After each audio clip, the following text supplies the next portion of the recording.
आणि या अधिवेशनाच्या कालावधीत राष्ट्रवादी काँग्रेस दोन गोष्टींमुळे चर्चेत आहे। एकतर छगन भुजबळांची नाराजी आणि दुसरं म्हणजे अजित पवारांची अनुपस्थिती। कारण मंत्रिमंडळात समावेश न केल्यामुळे छगन भुजबळ नाराज झाले, तर त्याच वेळेला पक्षाचे प्रमुख अजित पवार नागपूरमधल्या अधिवेशनाला अनुपस्थित आहेत आणि या मुद्द्यावरून विरोधकांनी टोलेबाजीला सुरुवात केली आहे। अजित पवार यांची अधिवेशनात दांडी, दादांची नाराजी की भाजपवर दबाव तंत्र, विरोधकांचे मात्र दादांना टोले।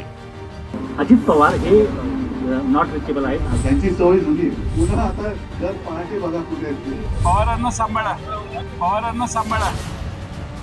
महायुती सरकारच्या पहिल्याच अधिवेशनात नाराजांची चर्चा पाहायला मिळते।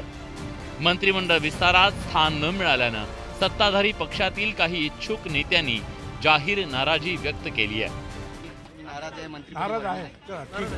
एकीकडे भुजबळांनी जाहीर नाराजी व्यक्त केली असताना उपमुख्यमंत्री अजित पवार मात्र कुठेच दिसले नाही।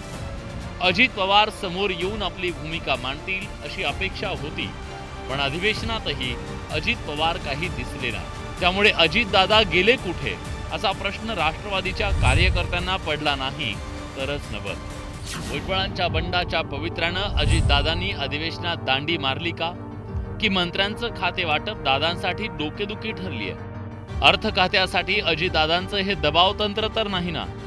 वजनदार खाती राष्ट्रवादीच्या पदरात पाडून घेण्यासाठी दादांची ही खेळी तर नाही ना?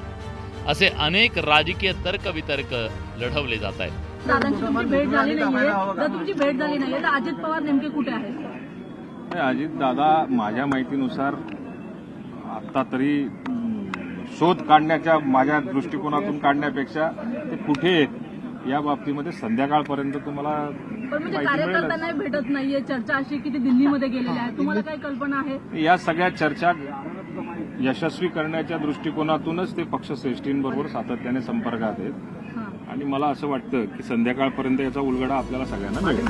खरं तर अजित पवार हे अधिवेशनात 100% हजेरी लावतात, तसंच ते वक्तशीरपणासाठी ओळखले जातात आणि त्यामुळेच दादांची गैरहजेरी अनेकांना खटकली।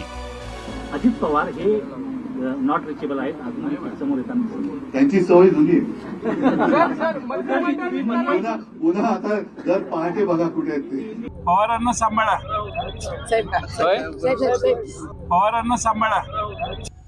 अजित पवार नाराज असले तरी नॉट रिचेबल होतात, आतापर्यंतचा इतिहास आहे। मग मविया सरकार सत्तेत येत असताना अजित पवार नॉट रिचेबल झाले होते। आता अजित पवारांच्या अधिवेशनातल्या गैरहजेरीवर राजकीय वर्तुळात तर्कवितर्क लढवले जात आहेत। प्रणाली कापसेसह bureau report, news 18 Lokmat, Nagpur.